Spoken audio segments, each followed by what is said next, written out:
చాయ్ వాలా ప్రధానమంత్రి గల్లీ గల్లీకి చెప్పింది మీరు. నేను అడుగుతా ఉన్నా, ఈ దేశంలో ఉన్న నిరుద్యోగ బిడ్డలకి, ఈ దేశంలో ఉన్న పేద వర్గాలకి మీరు వస్తే ఏదో ఒరగబెడతారని చెప్పి భావించింది. మీకు మ్యాసివ్గా గొప్పగా అధికారం కట్టబెట్టింది. ఈ దేశంలో చాలా రోజుల తర్వాత సింగిల్ లార్జెస్ట్ పార్టీగా అధికారాన్ని కైవసం చేసుకొని ఒక్కటైనా ప్రజల గుండెల్లో దాచుకుని తలుచుకునే స్కీములు అమలు చేసిండ్రా అని చెప్పి అడుగుతా ఉన్నా. ఒక్కటి చెప్పండి, ఈ మొత్తం యావత్ దేశ ప్రజానీకాన్ని అట్రాక్ట్ చేసిన, ఆకట్టుకున్న, మనసును దోసుకున్న శబాజ్ బిడ్డ అన్నటువంటి ఒక్క పథకాన్ని మీరు చూపించండి. మీదో ఇన్సూరెన్స్ స్కీములని, జన్ధన్ యోజనని డబ్బా కొట్టుకునే ప్రయత్నం చేసిన తప్ప, విదేశాల్లో విహరించి కాలం గడుపుతున్న తప్ప, దేశ ప్రజల ఆకలిని కానీ, దేశ ప్రజల నిరుద్యోగ సమస్యకు కానీ, దేశ ప్రజల కనీస అవసరాల కోసం మీరు రచించిన ఒక్క ప్లాన్ కూడా లేదనే విషయం వాస్తవం కాదని చెప్పి అడుగుతాను. ఉల్టా మీరు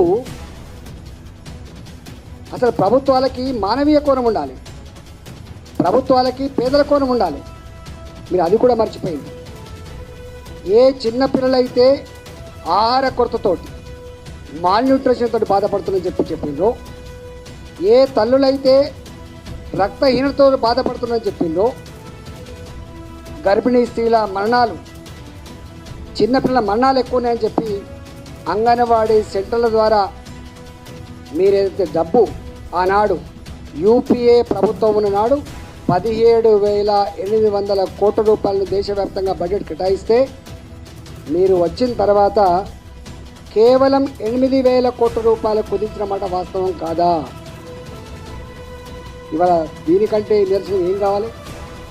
గర్భిణీ స్త్రీల కోసం ఇచ్చే ఫుడ్ విషయంలో, అనాథ పిల్లల కోసం ఇచ్చేటువంటి ఫుడ్ విషయంలో కూడా మీరు బడ్జెట్ కేటాయింపుల్ని కట్ చేసి, మీరు పేదల పక్షం కాదని, మేము కార్పొరేట్ పక్షం అని చెప్పి మానవత్వాన్ని చెరిపేసినటువంటి ప్రభుత్వం మీది కాదని చెప్పి అడుగుతున్నాను.